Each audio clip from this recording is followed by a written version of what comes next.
Intel was the undisputed titan, powering our digital world, an empire built on silicon that seemed unassailable. Yet, how could such a colossus overlook the very forces that would shatter its dominance, costing a decade of leadership and reshaping the tech landscape?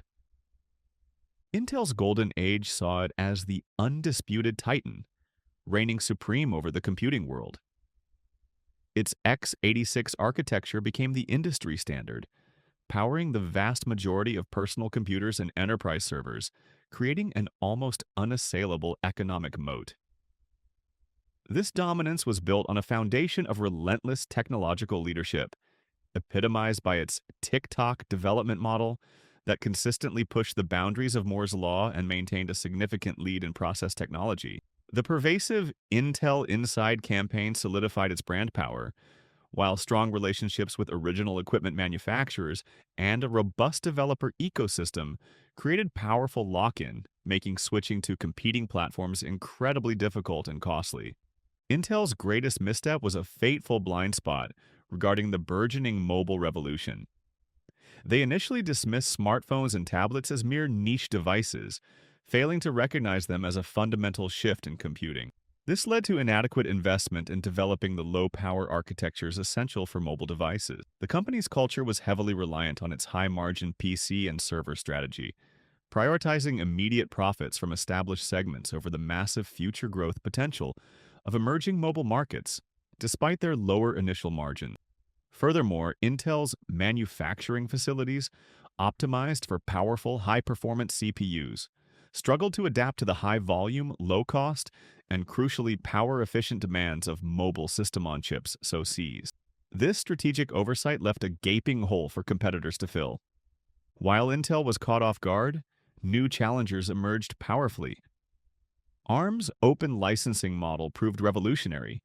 Its inherently power-efficient architecture became the undeniable foundation for virtually all mobile devices. This flexibility allowed a vast ecosystem of chip designers, from Qualcomm to Apple and Samsung, to create custom solutions, dominating a market Intel ignored.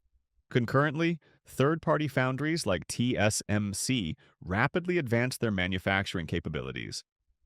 Their cutting-edge process technology, accessible to all ARM licensees and other competitors, effectively neutralized Intel's historical manufacturing advantage.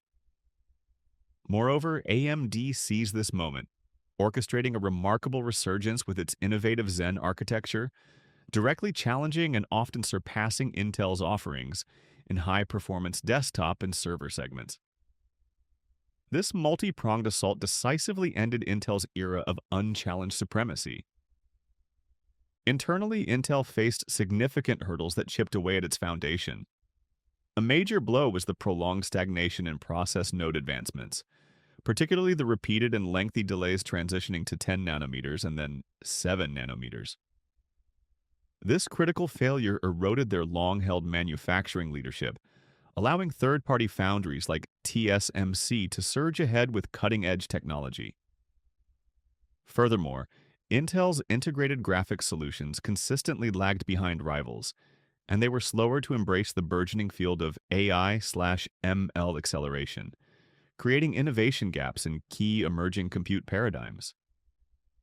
Compounding these issues was a period of leadership turnover and strategic drift, which often meant inconsistent direction and slower responses to the accelerating market shifts. These internal stumbles severely hampered Intel's ability to innovate and execute, directly contributing to their decade of struggle. The consequences of Intel's missteps were profound, leading to a decade of significant market share erosion. Intel faced a tough period, losing significant ground in its core PC and server markets to a resurgent AMD, and completely missing the boat on the booming mobile sector, which ARM-based chips now dominate. This erosion translated directly into stagnant growth and increased R&D cost with diminishing returns. Investor confidence waned, reflecting a loss of faith in Intel's ability to innovate and execute effectively.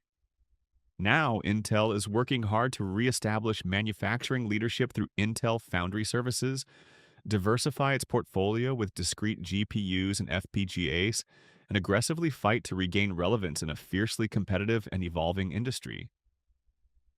Intel's decline highlights the peril of underestimating new tech and manufacturing stumbles. What's the critical lesson for established giants to avoid disruption in evolving markets? Share your thoughts in the comments.